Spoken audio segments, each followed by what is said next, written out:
Ladies and gentlemen, welcome to another edition of the Valpo Coaches Show.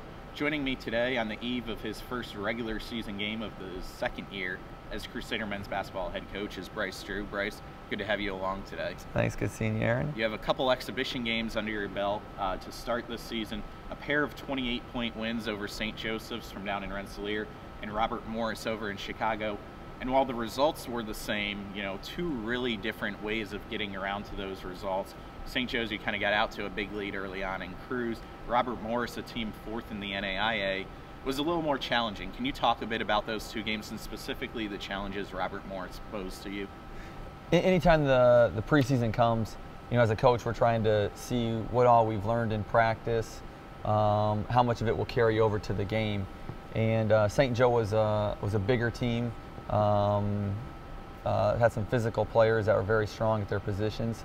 And so it gave us the chance to play against some strength. With Robert Morris, it was the direct opposite.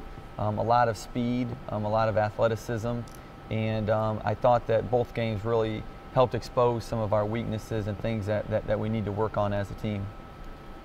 Your bench was a little short in both games. You had players sitting out. Kevin sat out the first game against St. Joe's, recovering from his knee, and then Ben Boggs, you chose to sat out against Robert Morris, and also Alex Rossi was sick leading up to the, so kind of short bench both games. Was that actually kind of a blessing in disguise to go in with just 8 or 9 players and know, hey, we're going to get to use these 8 or 9 guys in different combinations and really get some time to see who works well together?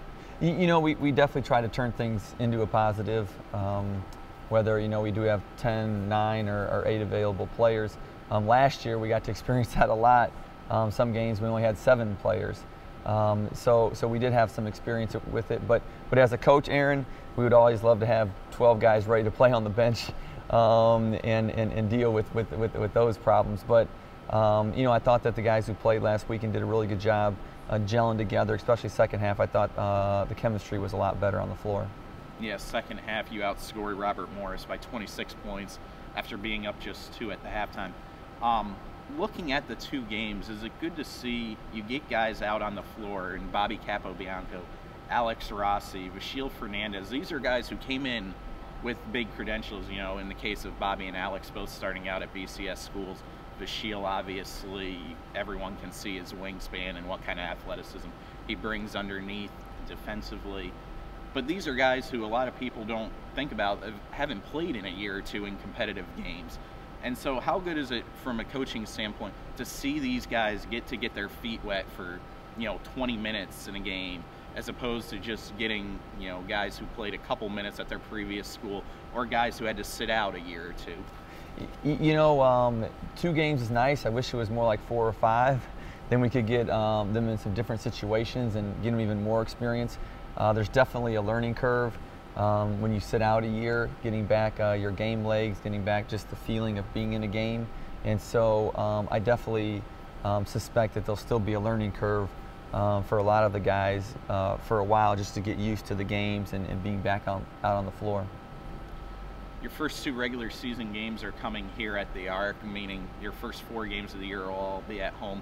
Was that something you were looking to do, try to get in a rhythm early in the year where instead of having travel break things up, you get into the rhythm of, okay, you're at home, so you're in your normal routine, and try to get guys going into the season before you make that first road trip? Scheduling is very complicated.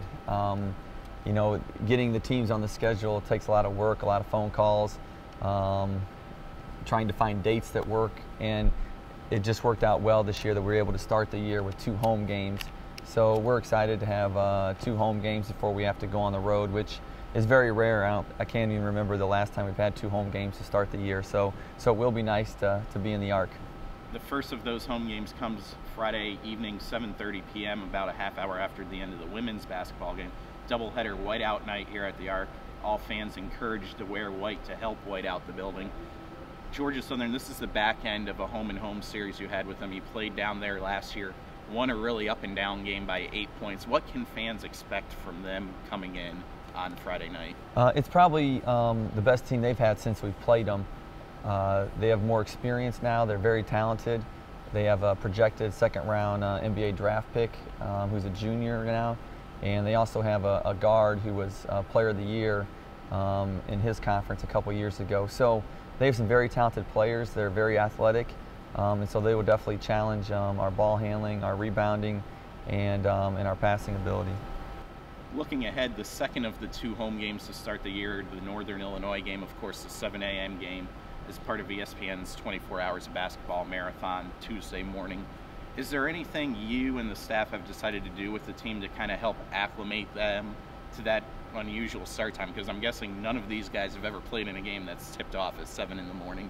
You know, some of them may have an AAU at 8 o'clock, I would say, but I agree the 7 a.m. is awful early.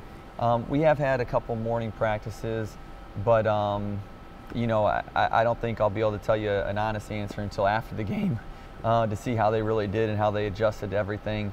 But hopefully, with us getting up a couple mornings early, it won't be completely foreign to them when we get up for that game that morning. Again, the first 2 home games of the year here at the Arc, Friday evening against Georgia Southern, 7:30 p.m. If you can't make it out here, you can watch it online on the Horizon League Network, listen on the Valpo Sports Radio Network, follow along on ValpoGameDay.com. It has live video, live stats, and a live chat. And then, of course, Tuesday morning, Northern Illinois, 7 a.m. on ESPN as part of their tip-off marathon. Coach Drew, good to have you here with me today. Thank you, Aaron. Thank you for joining me. For Bryce Drew, I'm Aaron Leavitt. Until next time, go Crusaders.